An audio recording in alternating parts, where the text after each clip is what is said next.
आप सभी दर्शकों का स्वागत हमारे YouTube चैनल सितारे आपके नाम। जो भी दर्शक हमें देख पा रहे हैं, आप सभी का स्वागत है हमारे YouTube चैनल में।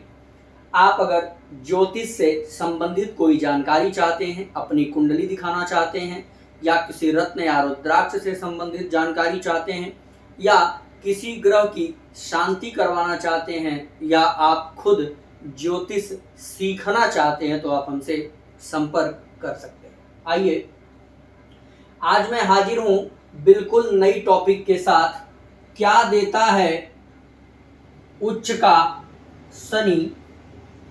देव पुरुष होते हैं ये लोग। आप ध्यानपूर्वक पढ़िए। अगर आपके जन्म कुंडली के 12 भावों में से किसी एक भाव में शनि उच्च का हो गया, तो समझ लीजिए कि ऐसे जातक के 11 भाव के फल को आप मत पढ़िए और बिना किसी भाव को देखे ये आप बोल सकते हैं कि यह जातक देव पुरुष होगा।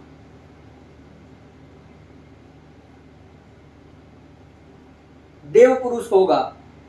अब ऐसा नहीं कि वह जातक देव पुरुष है तो जीवन में कोई गलती नहीं करेगा, गलती करेगा, परंतु ये लोग एक छत्र राज्य जरूर करेंगे। एक बार जीवन में ऐसा मौका मिलेगा जब पूरी दुनिया खिलाफ में होगी, फिर भी झंडा लहरता होगा जिसका शनि उच्च का है।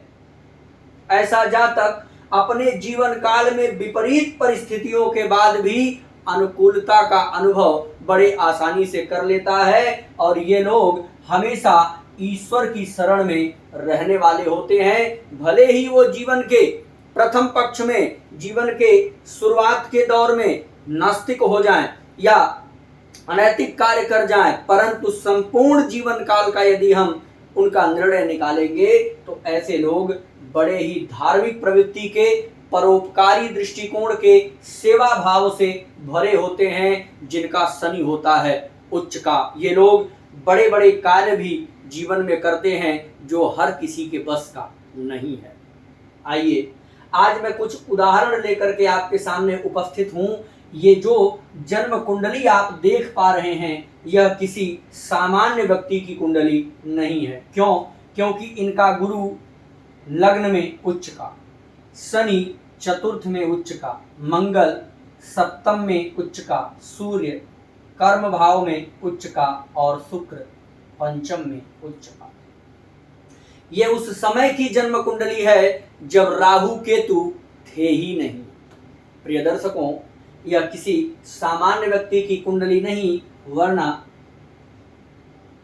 यह आप नहीं समझ पाते, परंतु ये कुंडली है राजा हरिश्चंद्र जी की।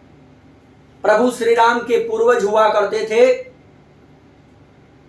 एक समय था, एक जमाना था जब राजा हरिश्चंद्र जी अयोध्या की राजगद्दी पर बैठे थे। इनके कुंडली का चतुर्थ भाव में शनि उच्च का है। राजा हरिश्चंद्र के चतुर्थ भाव में शनि उच्च का हुआ।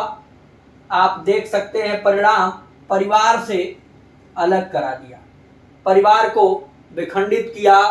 क्या क्या इनके साथ जीवन में घटनाएं हुई वो सब आप जानते हैं, परंतु इनको सब कुछ छीन लेने के बाद सब कुछ दिया। तीसरी दृष्टि,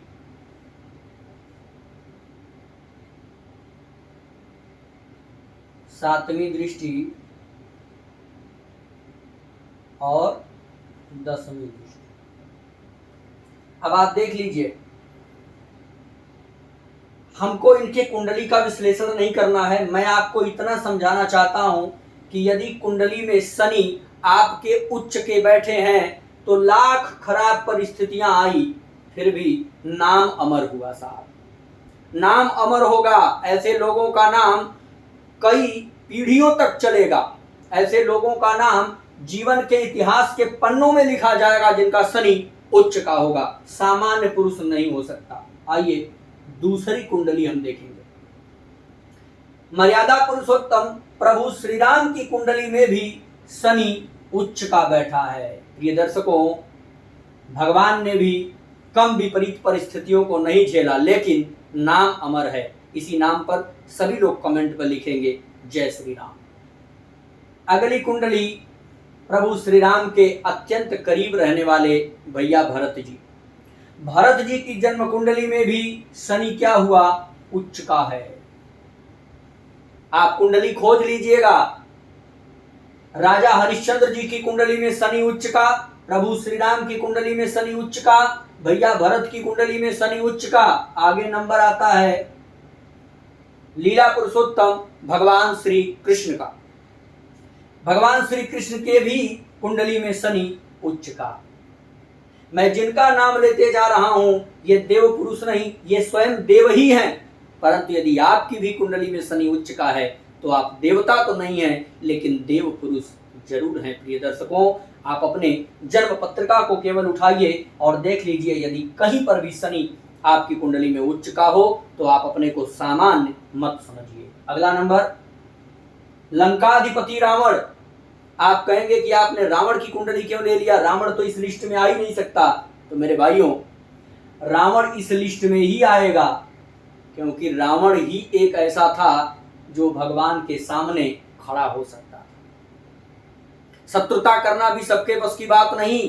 रावण ने भी जो इतिहास रचा है, रावण ने भी अपने जीवन काल में जो कार्य किया, वह सबके बस की बात नहीं है।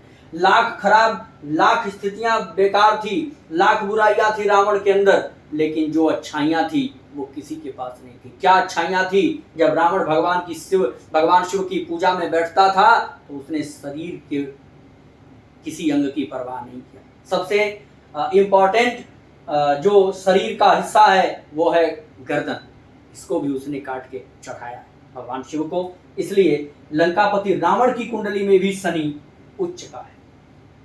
अब आदि गुरु शंकराचार्य जो हमारे धर्म के संस्थापक थे, जिन्होंने धर्म को बहुत ऊंचाइयों पर ले जाने का प्रयास किया और जो स्वयं भगवान के स्वरूप थे, आदि गुरु शंकराचार्य की कुंडली में भी शनि उच्च का बैठा था। तो दर्शकों, आज आपके सामने मैंने 6 लोगों की ऐसी कुंडली ली है जो ये 6 स्वयं देव ही थे और इन 6 लोगों की जन्म पत्रिका में शनि उच्च का बैठा।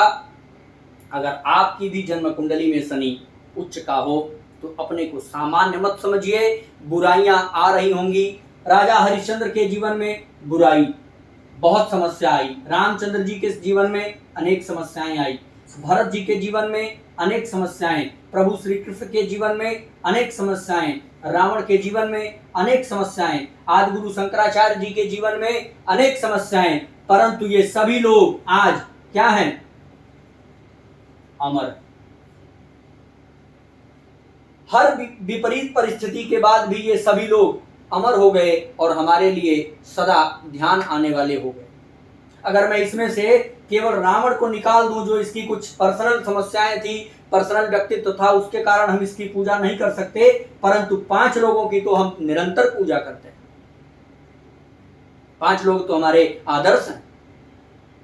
तो प्रिय दर्शकों, यदि शनि उच्च का हो कुंडली में तो आप सामान्य नहीं हैं, आप महान हैं। और आप शनि के कारकत्व को समझिए, शनि आपसे क्या कहना चाहता है, आप उस चीज को स्मरण में रखिए और आप निरंतर आगे बढ़ते रहेंगे। जय श्री राम।